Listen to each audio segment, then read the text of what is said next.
Hola, bienvenidos a este canal. Mi nombre es Carla. ¿Cómo están? Hoy quiero empezar una serie nueva en donde platiquemos un poquito sobre artistas que nos inspiran. Y me gustaría que nos enfocáramos no solo en pintores o ilustradores, sino en artistas de todo tipo, desde escritores, músicos, fotógrafos, cineastas, bailarines, cualquier persona que cree algo que nos llega, que nos mueve y que también nos inspire a crear cosas nuevas. Creo que esto es muy importante para nosotros mismos, conocer quiénes somos, y más si te dedicas a alguna disciplina artística. Nuestro lenguaje artístico siempre va a estar influenciado por corrientes, por personas, por todo. Entonces creo que es importante que identifiquemos qué es lo que nos llama la atención, por qué, y nos entendamos un poquito más a nosotros mismos y a nuestro lenguaje visual o a nuestra identidad, incluso personal. Si ustedes tienen alguna sugerencia de alguien a quien ustedes les inspire mucho y les gustaría que platicáramos aquí un poquito, que echáramos el chisme, porfa sugiéranlo en los comentarios. Yo estaré súper feliz de conocer nuevos artistas de cualquier tipo. El día de hoy me gustaría que empezáramos con un artista que a mí me inspira mucho, y como yo creo que ya vieron en el título, vamos a hablar de Carlos Mérida. Fue un pintor y un escultor que mezcló la identidad mesoamericana con la abstracción moderna. Podría decirse que formó parte del muralismo mexicano, a pesar de él no ser mexicano. Su obra incluye murales, litografías, ilustraciones, dibujo y hasta vestuario y escenografías. Entonces, vamos,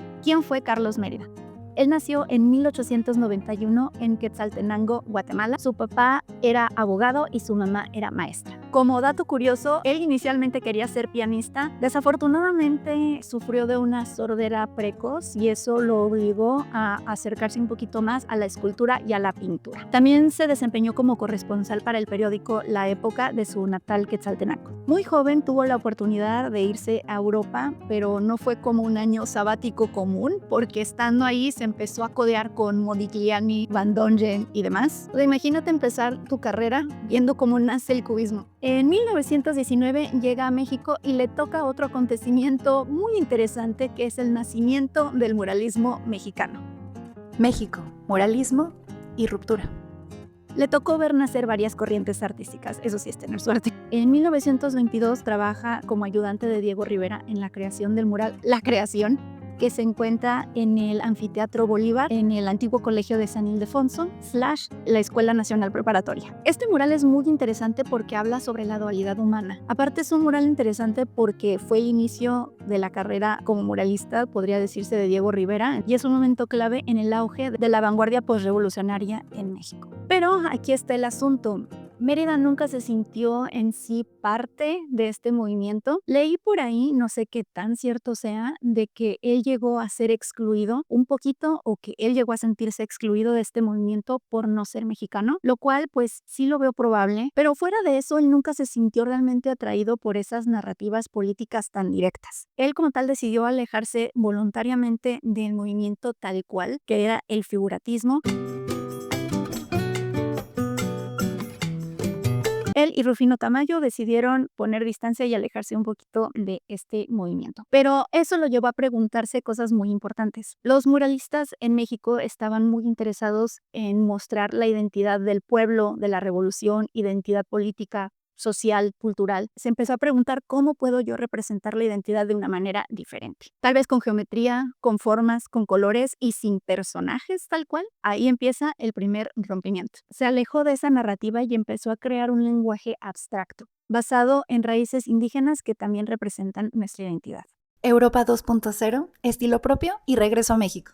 En 1927 se regresa a París y nuevamente se reúne con la crema innata, Kandinsky, Miró, Klee, incluso Picasso, lo cual va a reforzar mucho su identidad abstracto-constructivista. En 1929 regresa a México con una idea mucho más clara de quién es él como persona, como artista, y decide hacer cosas muy interesantes con esa voz. Decide que lo suyo es la abstracción moderna y la identidad mesoamericana, y decide juntarlas. Cuando llegó a México, sus aportaciones en ese periodo están que él dirigió la Galería del Teatro Nacional y en 1932 se vuelve el primer director de la Escuela de Danza, donde promovió las diferentes formas de danza nacionales y las prehispánicas. Ahí pasa algo súper bonito. Él empieza a estudiar todas estas danzas y empieza a enamorarse mucho de esa identidad y crea una serie de litografías preciosas, Danzas de México. Es una serie de litografías en donde él nos muestra la indumentaria tradicional utilizada en diferentes danzas folclóricas de México y es un referente muy importante en el estudio y difusión de esta disciplina. La mala noticia es que debido a que es una publicación histórica no se puede encontrar en librerías convencionales, lo cual es una pena. A mí me hubiera gustado mucho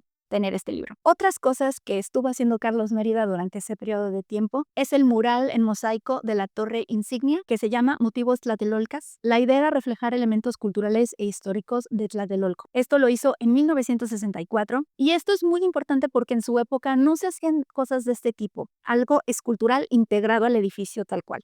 Y en 1949 hizo esta preciosidad de murales para la guardería infantil del multifamiliar Presidente Alemán.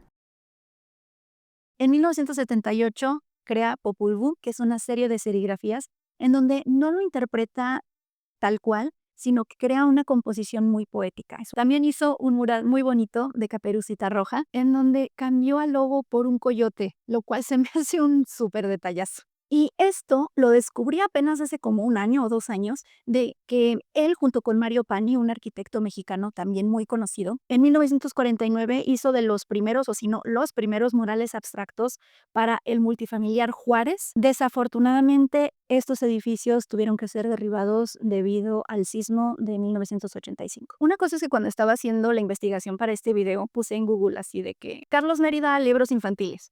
Y me salía que él no había realizado, fuera del mural de Caperucita, ninguna ilustración o ningún trabajo que tuviera que ver con la ilustración infantil. Y yo así de, amigo, es México de la A a la Z.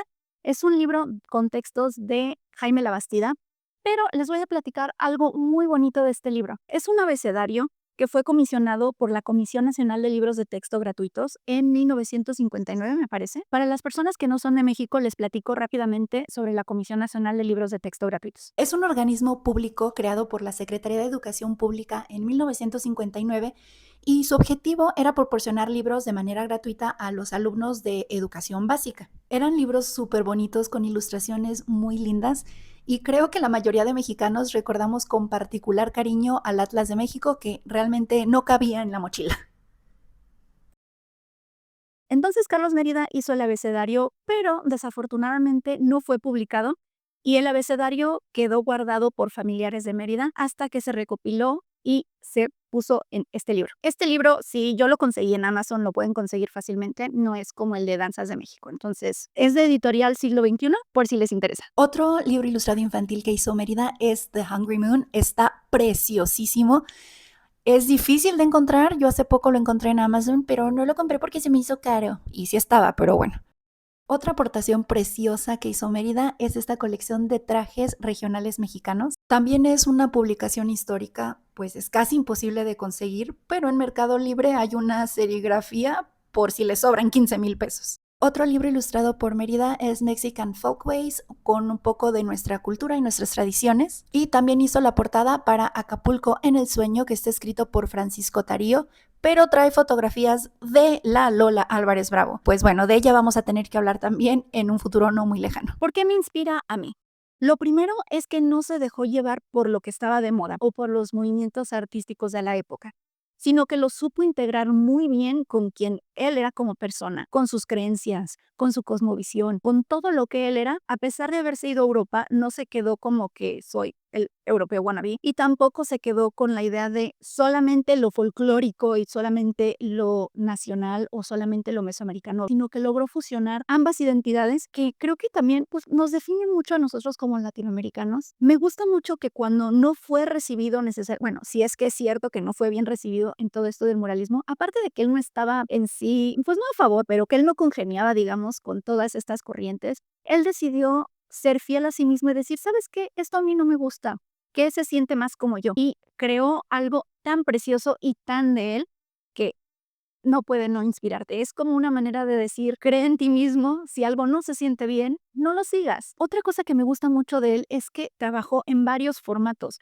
murales, grabados, serigrafías, litografías, pintura, de todo. Y sobre todo la danza. Una de las cosas que me gusta mucho de Mérida es que para innovar no necesitas tratar, simplemente tienes que mirar hacia adentro. Lo contemporáneo también puede nacer de nuestra identidad, no están peleados. Como un dato bonito, y un dato que también te dice que él estaba muy consciente y quería abrazar mucho su identidad, es que él siempre firmaba como maya, quiché y español. Él estaba muy consciente que no quería que una parte anulara la otra. Otra cosa interesante de Carlos Mérida es de que él era muy, podríamos incluso decir, obsesivo con sus horarios de trabajo. Siento que él tenía mucho como que esta meticulosidad es palabra, bueno, que él era muy meticuloso en cuanto a sus maneras de trabajar. Le digo, tenía horarios súper estrictos, le gustaba estudiar sobre arqueología. Ahora, a nivel gráfico, otra contracorriente que él propuso es el uso de paletas limitadas en su trabajo. Me gustaría enseñarles una diferencia entre el muralismo mexicano que estaba en auge en ese momento y lo que Carlos Mérida estaba proponiendo.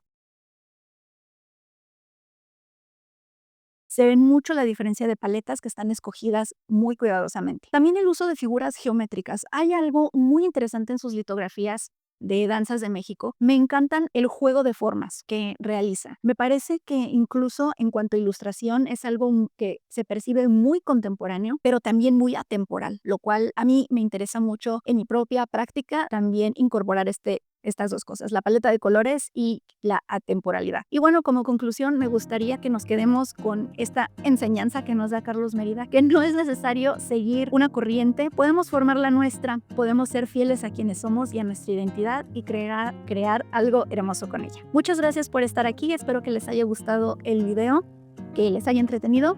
Y como les digo, si ustedes tienen alguna sugerencia de algún artista de cualquier tipo y quieren que hablemos de él, pues déjenlo en los comentarios. A mí me encantaría hablar de ellos. Y bueno, muchas gracias nuevamente. Que estén muy bien, cuídense mucho y tengan bonita semana. Bye.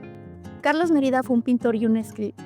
Él nació en 1891 en Quetzaltépetl, utilizada en diferencia de... Da cringe.